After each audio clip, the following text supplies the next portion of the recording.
Very good afternoon, students. As you know, we are doing accounting principle chapter of accountancy. Accounting principles क्या होते हैं? Principles are general guidelines, वो guidelines जो हमें help करती हैं अकाउंट्स बनाने के लिए. हमने अब तक टॉपिक कवर किया है meaning of accounting principle and after that nature of accounting principle. फिर हमने उसके बाद कवर किया था kinds of accounting principle. Kinds दो तरह के थे, accounting concept and assumptions, accounting conventions. हमने अभी स्टार्ट किया है अकाउंटिंग कॉन्सेप्ट. आज हम अकाउंटिंग कॉन्सेप्ट का टॉपिक कंप्लीट कर रहे हैं. नेक्स्ट वीडियो में अकाउंटिंग कन्वेंशंस होगा. अकाउंटिंग कॉन्सेप्ट्स हमने किए थे, टू टाइप्स के होते हैं, fundamental accounting concepts and other accounting concepts. Fundamental में हमने कवर किए थे going concern concept, consistency concept, accrual concept. In other accounting concepts are business entity concept, money measurement concept, accounting period concept, cost concept, matching concept, dual aspect concept, revenue recognition concept. Fundamental में हमने तीनों कर लिए. Going concern concept, हम ये मानकर चलते हैं कि हमारा बिजनेस लंबे समय तक चलेगा.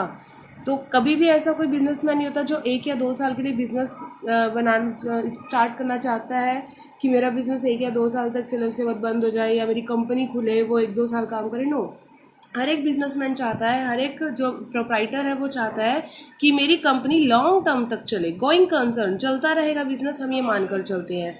कंसिस्टेंसी कॉन्सेप्ट के अकॉर्डिंग हम जो भी मेथड अकाउंटिंग के रूल्स प्रिंसिपल, जिस मेथड से हमने अकाउंट्स एक बार बना लिए, हमें हर साल उसी मेथड को फॉलो करना है.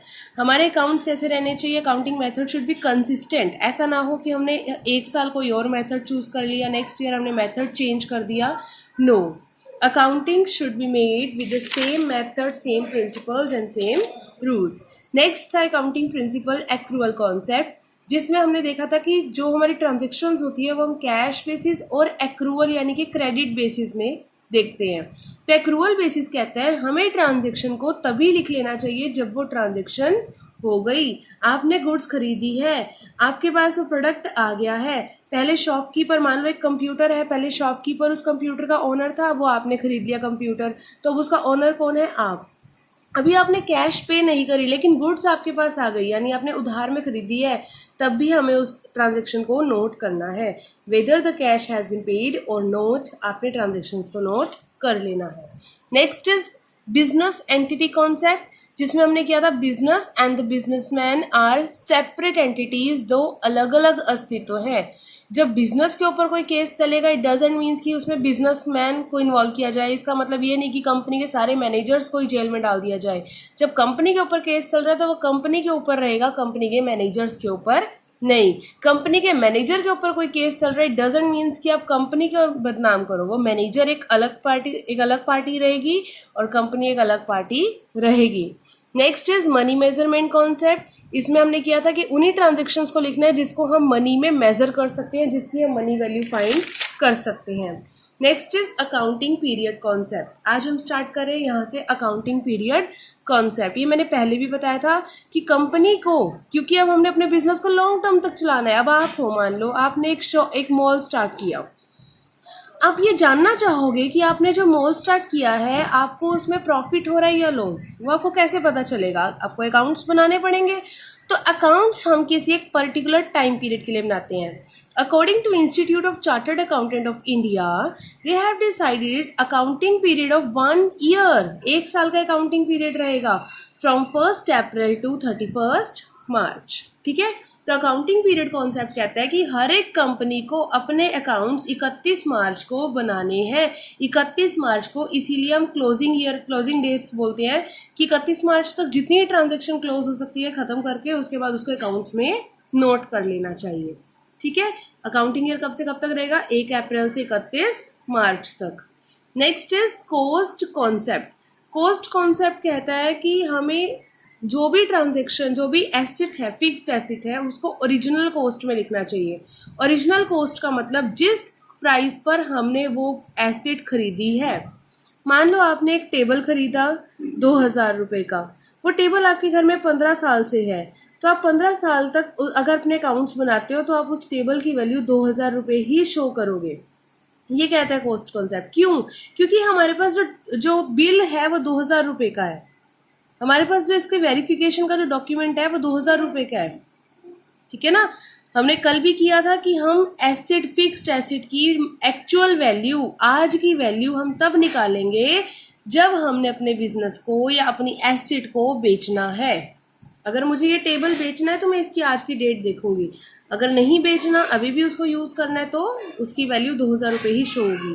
लेकिन कंपनीज क्या करती हैं, अब क्योंकि टेबल अगर हम कॉन्टिन्यूस यूज कर रहे हैं तो टेबल टूट फूट हो जाएगी, टेबल का पेंट खराब हो जाएगा, थोड़ा सा घिस जाएगा, तो हम क्या करेंगे, प्रॉफिट एंड लॉस अकाउंट में डेप्रिसिएशन कैलकुलेट करके दिखाएंगे, और बैलेंस शीट में टेबल में से जो टेबल का प्राइस है 2000, सपोज डेप्रिसिएशन 200 रुपये, तो टेबल की वैल्यू कितनी रहेगी, 1800 रुपये। हम बैलेंस शीट में डेप्रिसिएशन माइनस करके दिखाएंगे, ठीक है।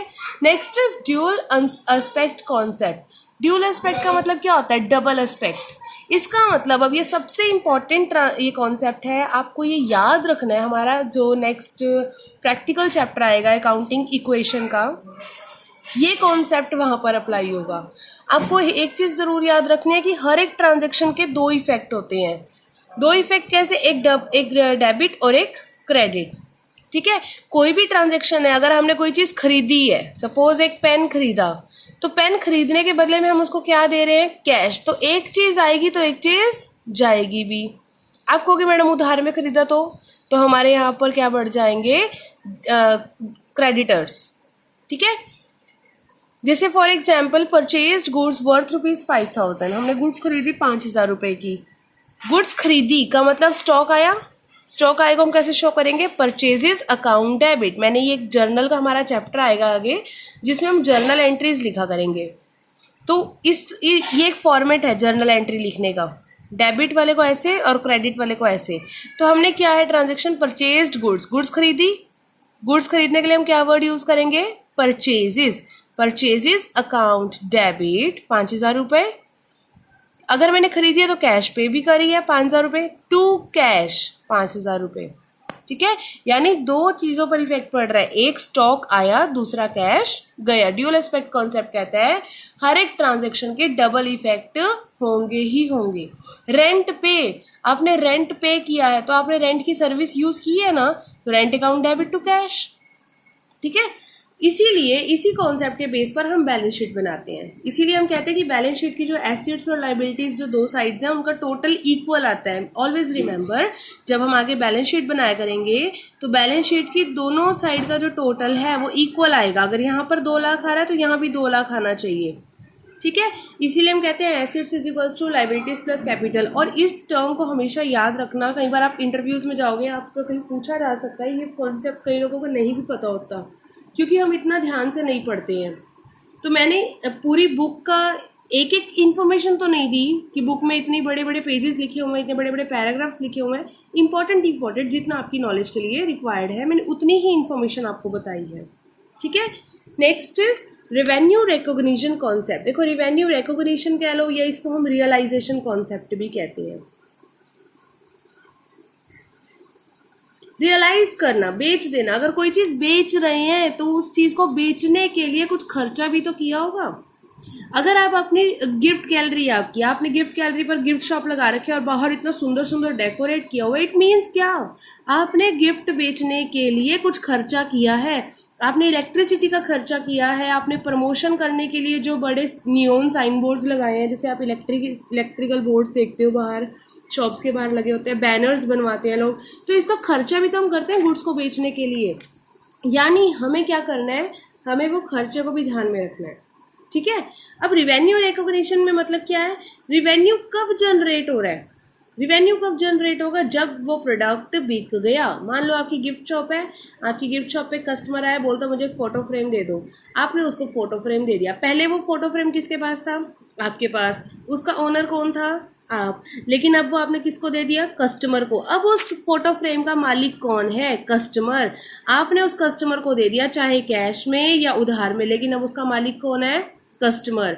तो हमारा रिवेन्यू तभी माना जाएगा जब हमने गुड्स को बेच दिया। जैसे ही बिकी साथ ही हमें रेवेन्यू जनरेट माना जाएगा। आप उसको अपने अकाउंट्स में शो कर दोगे, सेल इतने रुपए की हुई, कैश मिली या नहीं मिली, लेकिन आपकी तरफ से सेल हो गई, ठीक है।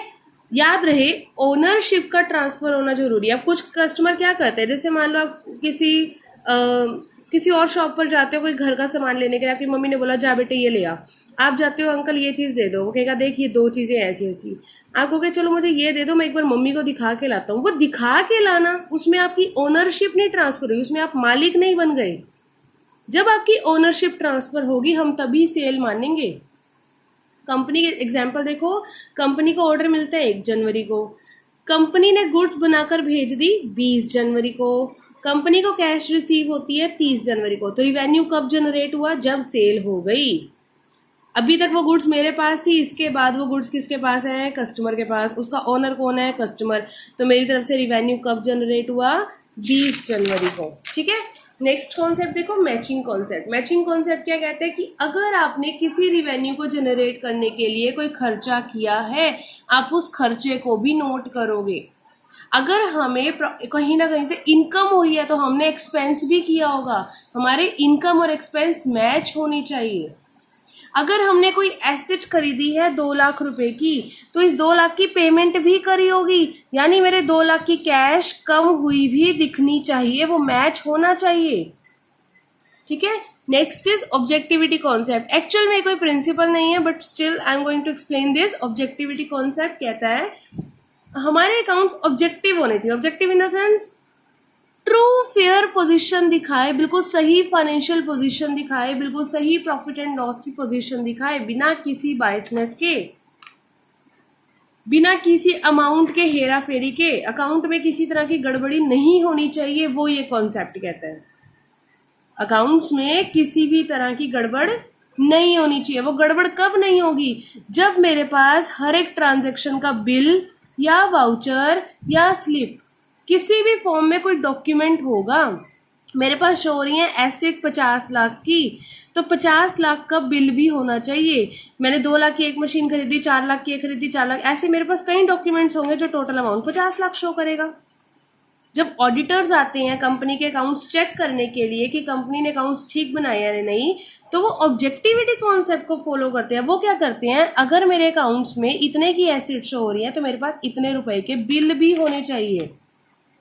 अगर बिल है इसका मतलब वो जेन्युइनली परचेज की गई है इतने की।